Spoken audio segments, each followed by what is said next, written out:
Christophe, Julien, Tom, Nico, bonjour. Bienvenue Bonjour. dans Session Privée. Alors pour ceux qui ne vous connaîtraient pas encore, Missing Mile est né en 2010. Vous avez enregistré un EP qui est sorti en vinyle qui s'appelle School en 2013 et Julien est au chant depuis le début de l'année. Avant ça, tu faisais partie du groupe Las Barons. Las Barons, ouais. Comment la rencontre s'est faite du coup? On avait joué ensemble, on avait fait 2-3 dates ensemble. C'est ça, ouais. Et il se trouve qu'on s'est arrêté avec les Barons en début d'année. Et pile le même jour où ça s'est arrêté, on avait une soirée ensemble. C'est ça, exact. Ouais. Donc on en a discuté et ça s'est fait simplement. Tout de suite. C'était une belle preuve d'amour. Ouais. Et depuis, on arrive à faire un peu la musique qu'on avait envie de faire au début. Voilà, ce qui nous plaît, quoi. Alors cet amour des gros riffs de guitare avec un son bien gras, ça vient d'où? Ça vient d'où? En fait, on vient tous d'horizons un peu différents, quoi. Moi, je viens principalement du métal, donc le son lourd, bien gras, les gros riffs de guitare et tout. Moi, c'est les trucs que j'aime, quoi. Après, on se rejoint sur pas mal de choses. Simon, le batteur, lui, il vient plutôt du hardcore. C'est ça. Donc, pour l'énergie, la puissance, on s'est tout de suite compris.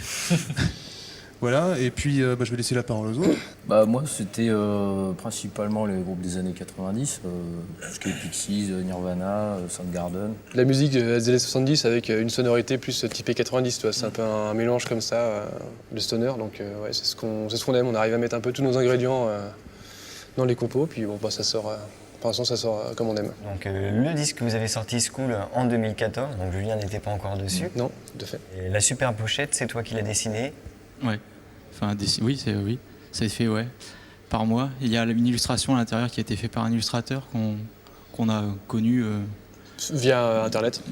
Ouais, c'est ça. Numériquement, on peut dire. Ouais, c'est ça. Et puis derrière tout ça, il y a aussi l'image, la connotation de l'univers mexicain, Sugar Skull, les drogues psychédéliques dans les années 70, Castaneda, les Chupacabra avec les légendes, qu'on va retrouver aussi souvent, les légendes urbaines, ou qu'on va retrouver aussi dans les films, par exemple. Ouais, tout ce qui est film de science-fiction. Ouais, c'est une imagination, l'imaginaire, surtout. Ouais, c'est ça. Du coup, toutes ces influences littéraires au cinéma, on les retrouve aussi dans vos paroles. Ouais, tout à fait. Ouais, on raconte des histoires. C'est ça. Des Voilà, il fictions, n'y a pas d'engagement particulier dans nos paroles. C'est des histoires. Très typées science-fiction. Vous êtes plusieurs dessus ou il y a une personne en particulier qui s'en charge? Au tout début, j'écrivais les paroles parce que j'étais commis d'office au chant. Les paroles évoluent un peu lors de l'enregistrement en fait. Et, Ouais, il y a eu un échange, il y a eu du retravail entre eux. Après la base était écrite et après on a retravaillé ensemble un petit peu pour la cohérence, que ça plaise à tout le monde. Et puis le moment que Julien est arrivé, il a récupéré le boulot. C'est cadeau, c'est offert, c'était dans le package. Je me fonde un peu dans l'univers du groupe parce que c'est pas du tout ce que je faisais avant, mais c'est des choses qui me parlent, donc ça s'est fait très simplement. Julien, son truc, c'est qu'il a une super belle voix, il arrive à avoir du groove et puis une certaine présence. Et c'est ça qui manquait peut-être à Missing Mile au début, en fait. Du coup, vous avez un prochain disque en préparation, en enregistrement? Tout à fait. En fait, là, on a enregistré 2 morceaux donc, dans un studio sur Rennes, 2 morceaux. Et le but, c'est de faire avec un autre groupe de Rennes, les Brain Pyramid, un petit split en CD, je pense. Donc ça, c'est pas encore Brain Pyramid sur le t-shirt. Donc c'est pas encore tout à fait abouti, mais en tout cas, nous, on a déjà tout enregistré. Les Brain Pyramid, ils sont en train d'enregistrer. Et ensuite, un successeur à Skull, bien sûr. En 2015, on prévoit de Et en retourner, 2015, on embraye encore un peu plus en faisant un vrai...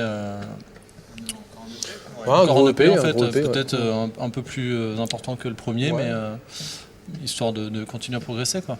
Toujours en vinyle, Oui, c'est ce que je voulais dire. Le premier était sorti en vinyle. C'est venu vraiment naturellement, on est tous tombés d'accord sur le vinyle. On a inclus un CD, les morceaux sont en écoute libre sur Bandcamp, sur les plateformes, en téléchargement aussi, mais on voulait quand même avoir une belle galette et quelque chose. Le but du groupe, avant tout, c'est de se faire plaisir, et ça passait aussi par ce truc-là. Alors là, vous avez déjà fait pas mal de tournées en France, joué un peu partout. Vous auriez une anecdote de tournée, un moment qui vous a marqué? On a bien aimé Triggerfinger, jouer avec eux, c'était super bien ça. Ouais, c'est vrai, c'était notre plus grosse date pour l'instant, faite. Dans le côté musical, c'était super. On avait plus l'habitude des cafés-concerts, moyenne scène. L'accueil est bien, hein, c'est pas le problème, on a l'habitude, on en a fait quelques-unes. Mais là, directement en Normandie, avec un groupe reconnu internationalement. Qu'on aime en plus. Et on a vu Ruben Bloch de Triggerfinger en chaussettes, en tout à fait. Vos dates de concert, en règle générale, vous les trouvez comment? Vous faites tourner les réseaux? Ouais, C'est nous surtout. C'est du- ouais, On on- démarche nous-mêmes. ouais, c'est ça. On va chercher les groupes. Souvent, on contacte d'autres groupes qu'on aime et on pratique l'échange de groupes, de dates, je veux dire. Voilà, donc on les fait venir chez nous, on les accueille bien, puis après on échange.